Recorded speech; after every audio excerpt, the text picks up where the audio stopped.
Well, hello there, teacher friends. Christina Whitlock here, your host and self proclaimed anytime piano teacher friend. Thank you for listening to the Beyond Measure podcast today. This is where I try my best to help you feel seen and appreciated in your work. Because I promise you are both of those things, seen and appreciated. This podcast is brought to you ad-free by my supporters in the Patreon community. For more information on how you can be part of the magic, check out christinawhitlock.com/support. And now, without further delay, let's get on with episode 146 of the Beyond Measure podcast. Cheers to the irrevocable title of musician.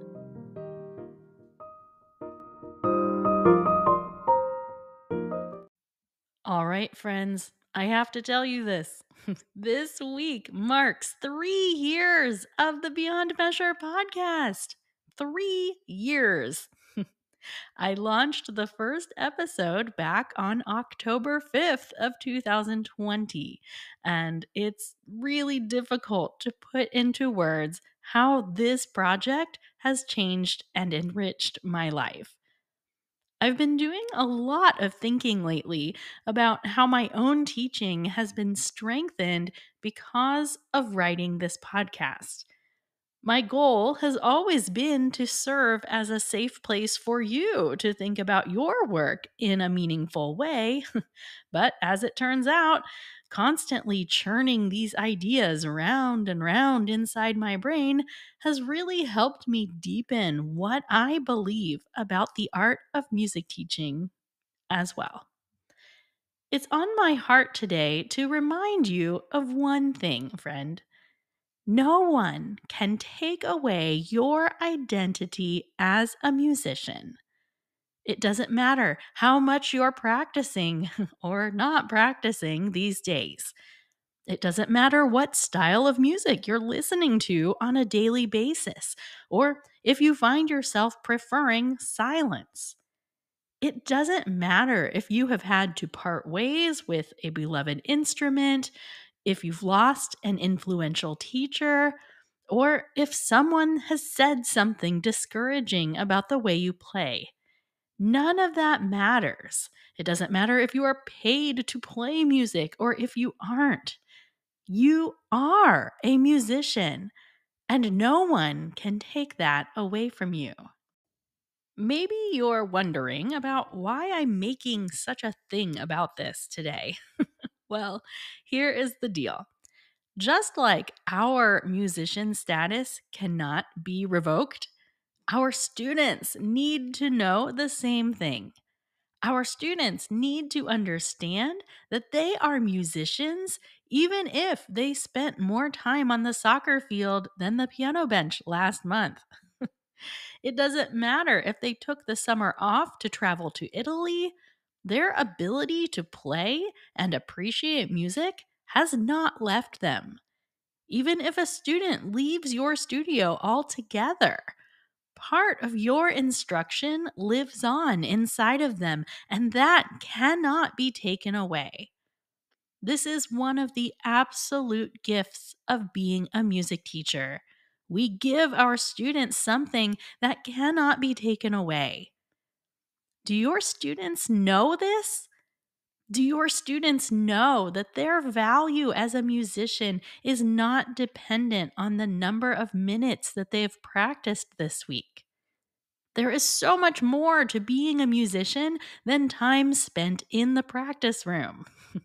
If you want to hear more on that, check out episodes 51 and 52 of this podcast because they are some of the highest downloaded episodes I've ever had. But I'm curious today, what do you allow to get in the way of how you see yourself as a musician? Like, what makes it difficult for you to claim that title? Did a disappointing performance rattle you and make you feel less than? Because that's not the way this works, friends. And our students need to know this and understand it as well. Sure, progress is its own thing. Of course, we want to see progress. Achievement is great. Public accolades, they make us feel good, but they don't make us musicians. One of my guiding philosophies as a teacher is that everyone, regardless of age or exceptionality, everyone is capable of making music in a satisfying way. Visual artists often say the same thing, right? Like everyone can make art. It's just that not everyone does. Likewise, it's so important to me to make sure that my students see themselves as makers of music, regardless of what level their repertoire is or how frequently others hear them play. Our title of musician is indeed irrevocable. You know those adults that we run into all the time who tell us stories about how they took lessons when they were young, but they didn't like practicing, or their teacher told them that they had no sense of rhythm, or whatever the case was? What did they do?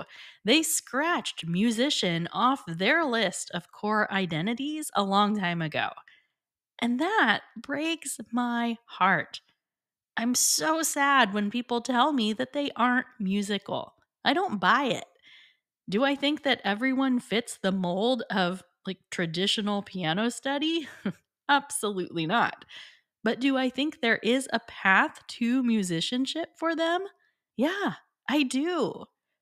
So when a student leaves your studio, and I mean whether they're leaving for the week or if they're leaving for longer, I hope you take a moment and remind them that their musical nature is something that cannot be stripped away from them.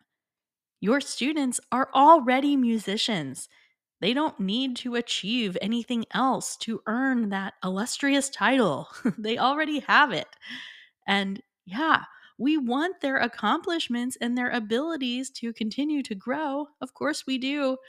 But no matter what, they are, and we are, musicians. That's the thought for today, friends. It's short and sweet and really important. So, with that in mind, let's have a toast.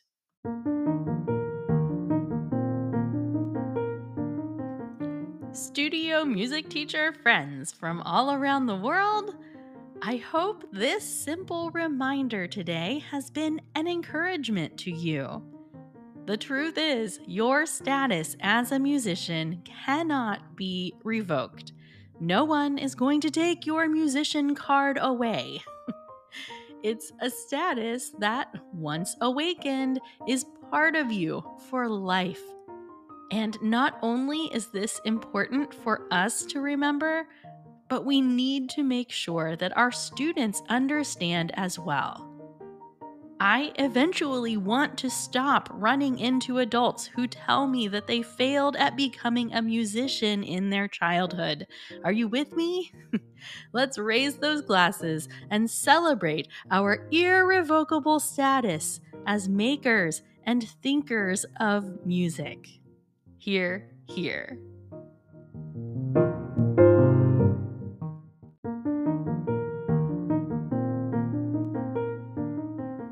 That's a wrap on episode 146, friends. I know it's a tiny little baby of an episode, but I hope it was an important reminder for you today. And hey, here's to 3 years of podcasting this week. If you enjoy this show, I would really appreciate it if you would go leave a written review on Apple Podcasts. The audience that has rallied around this podcast is one of the biggest and best surprises of my whole life. But I also know that there are still more teacher friends out there who need this content in their lives. You can be part of that by writing a review on Apple Podcasts because that just helps it make it easier for others to find this show. So be sure to come follow me on Facebook and Instagram at Beyond Measure Podcast and find links to related episodes and more in the show notes for this episode at ChristinaWhitlock.com/episode 146. Onward and upward, my lovely friends, to claiming boldly our musician status and helping our students do the same. Take care of yourselves, everyone.